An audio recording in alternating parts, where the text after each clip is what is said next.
I'm out picking strawberries in my food forest, and I thought I'd show you the easiest way I've ever seen to grow tons of beautiful organic strawberries. And shh, you don't need land or a garden to do this. See, there's a problem with strawberries, which is why they say anybody can grow strawberries for a year or two. But then the strawberries end up with all kinds of problems, and what do? You end up spraying them with a bunch of BS, and it doesn't even work. And you're sad.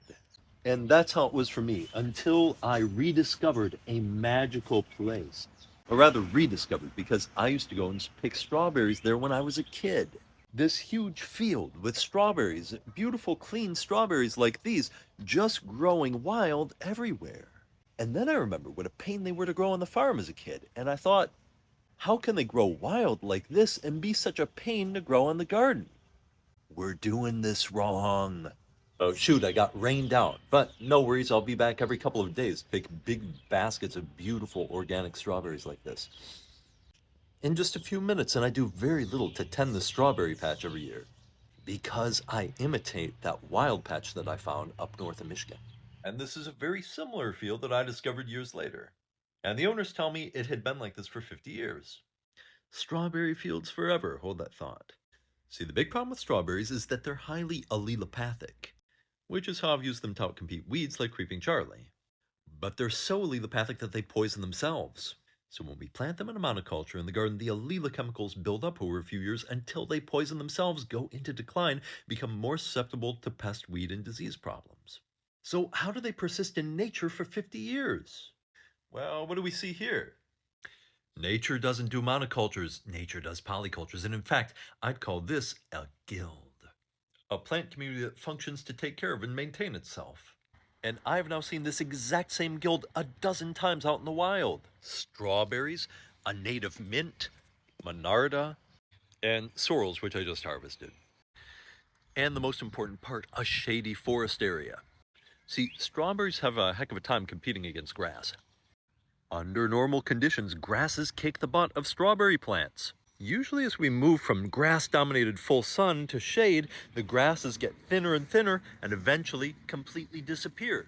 Here in the shelter of the shade, strawberries can hang out and thrive, get nutrients and send it out through their runners into the sun. So I plant strawberries as ground covers in all of my fruit tree guilds and allow them to send runners out to sunny edges. This way I get tons of beautiful heirloom strawberries for very little work. Now, since this is the extra geeky long YouTube version, let's go into some more geeky tips about how to make this work.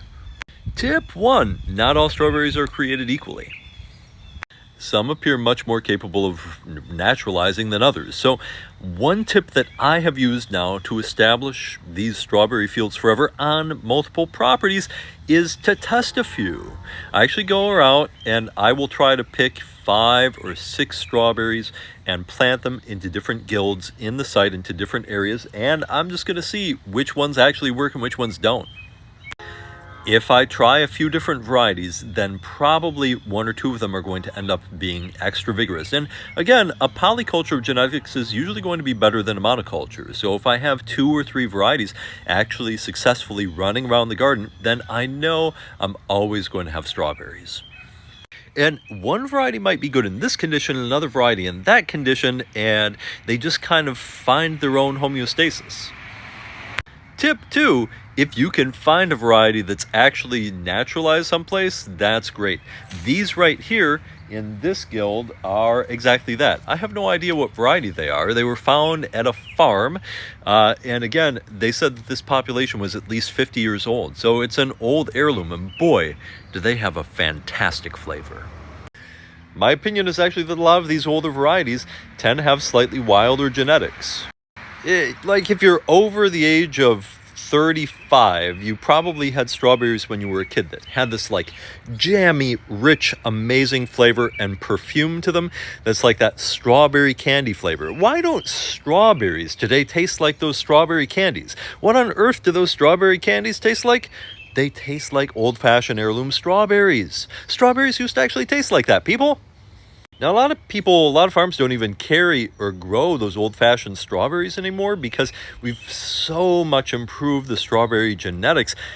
to persist against diseases and things, because we're trying to grow them in stupid monocultures where that autoallelopathy thing happens and it kills the strawberries. But if you can find old farms where they've kind of naturalized, you might be able to find yourself an old heirloom strawberry, and they're magic, and they have a much greater possibility of naturalizing the modern strawberries, in my opinion.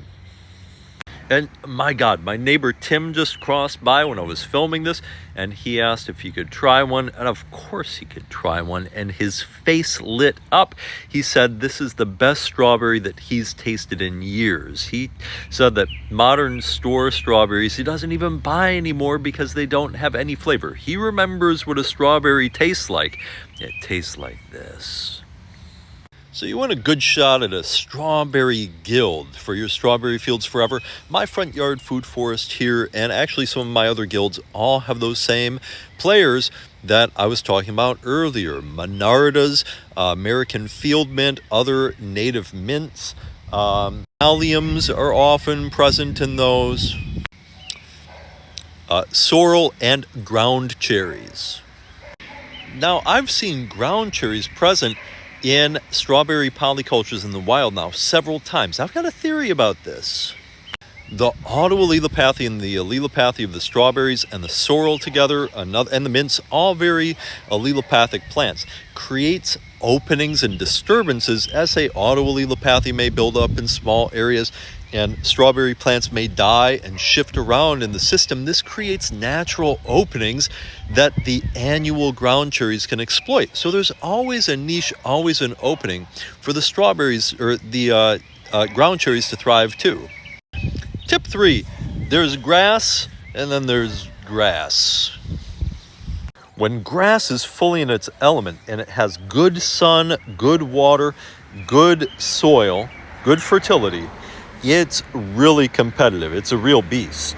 Again, with a shady edge to hide out in, the strawberries can send out runners into the grass and get the sun they need to photosynthesize. They can get the nutrients and the protection to sustain the population in the shade, and then send out the runners into the grass, where they're not going to be able to compete with the grass and really get many nutrients or water here, but the plants are sharing the nutrients with this. And meanwhile, these runners out here can share photosynthesis and sun energy with the plants back there, and all of a sudden I get strawberries on all of these plants. If it were just in the shade and I didn't let these strawberry runners expand out into the sun, I'd have very low productivity. And there's grass. This grass is basically on an old gravel driveway. It has very little fertility to it. Lots of clovers trying to return some nitrogen to it. You can see the grasses are really sparse. This might be a great place to try to establish some strawberries for me too, if I can keep them alive. The problem is they will have very little juice, and very little fertility, very little water in order to get good productivity. In spaces like this, I'll often find them hiding under larger plants. They might provide a little bit of shade, a little bit of protection from the grasses, and then they can send out the runners into the sparse grasses. Now, I absolutely love this topic because it shows very clearly the difference between permaculture and conventional horticulture, master gardener type horticulture. Because when I took a master gardener program, they were repeating one of the famous master gardeners out there who's a big guru on the internet. And that personality says that allelopathy does not even exist. The whole realm of science, the literally hundreds of peer-reviewed studies on it are all frickin' BS. I mean, but there are tons of studies on this where people have actually taken the chemicals from the strawberry plants and shown and demonstrated them to be allelopathic to other plants and even to the strawberries themselves. In one study, they actually measured those chemicals in a hydroponic system. Growing the strawberries hydroponically, the strawberries still exhibited those allele chemicals into the water system, which built up over time. They could measure that and measure its negative impacts on the strawberries. But allelopathy doesn't exist. Well, of course, those sorts of horticultural scientists, they don't want you to believe in things like allelopathy and guilds and stuff like that. They want you to just use their frickin' chemicals they sell. If allelopathy's real, you can use it like I do to weed your garden for you. Then you won't have to buy their chemicals, and where will they be? They got all these students in their departments, and they make a living by salespeople for chemical companies. Well, what are they going to do if gardeners like you and me can use strawberries instead of bullshit chemicals? Ha! Life is too funny. I already posted the 3-minute version of this video before I continued recording all this stuff. It only took like 20 minutes, and already this chem ag gardener guy is already commenting on that video saying it's complete BS, and all you need to do to get great strawberries continuous cropped is buy the right chemicals. And if you do anything other than buy the right chemicals, you're a stupid fairy woo believing MFer. Why don't some of these people get that some of us don't want to spray poison on the whole planet and all their food? Look, there's tons of great science demonstrating the allelopathy and autoallelopathy of strawberries. A study about why that is the reason that strawberries are difficult to continuous crop. But some of these self-proclaimed scientific gardeners won't believe a study if it doesn't agree with their dogma. And by dogma, I mean the sales brochures for the chemicals they're peddling. Here's another little piece of magic. I'm on my 3rd container of strawberries for the day, and look, there's no damage to them. There's no slug damage on there. Why is there no slug damage? Slugs love strawberries, and I'm obviously a lazy hippie type of gardener. I'm not spraying or doing anything to control the slugs in here. The guild is controlling the slugs for me. The polyculture guild like this has a few slug and pest control mechanisms in it I'm going to tell you about. First is provided by this plant right here. Yeah, a few common lawn grasses, including Kentucky bluegrass, are toxic to slugs. There are even multiple peer-reviewed studies on it. I tend to use a lot of lawn clippings as mulch, and that kills slugs.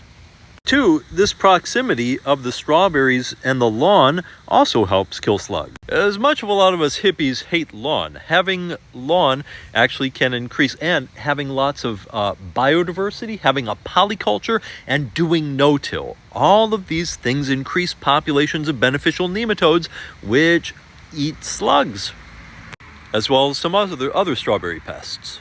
And areas of long grasses like this help call out to another beneficial. The biggest natural predator of slugs are Lampredae species. In my region, that's fireflies. You may have a Lampredae species that doesn't exhibit the actual lightning part of the lightning bug, but it still does the slug control. And they need grasses to complete their life cycle. So keeping some grassy areas next to the strawberries, like in those strawberry fields, helps control the slugs.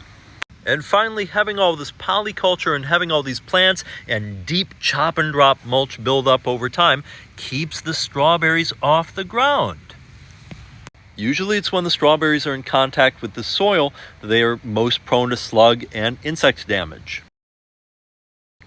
Another tip here behind me is my edible Meadow guild. Again, allelopathy, polycultures of plants that evolve for grasslands are often allelopathic to grasses. This is why, as you establish a Meadow guild, you can see the grasses over here are very sparse, even though this is pretty good soil. All these openings in the grass have allowed me to establish a lot of interesting edible and native plants, including mints and strawberries. This one is a native strawberry that was cultivated and selected for the nice quality of its fruit. Oh wow, that's a huge fruit for a native strawberry. These are a more normal size. Again, these native strawberries, even the select ones, are smaller than modern strawberries and kind of really juicy and easily smushed, but man alive, do they have tons of flavor. So when we talk about the mitigation of the strawberry autoallelopathy, we're starting to see a body of literature in science that this whole polyculture thing really does work. This is called negative allelopathy. This is where negative interactions are mediated by substances released by the competing populations. So that's the last tip for making this work. If you use a really high diversity system like what I'm in right now that's loaded with lots of different species, are going to be niches, hopefully, where the plants can assemble spontaneously and create protections for themselves against that autoallelopathy. You'll have the best likelihood of a population and a polyculture sustaining itself, and that it will be most repellent to other plants invading it. So if you've joined me on this whole deep dive into plant geekery, make sure you follow. I've got a lot more good stuff than this.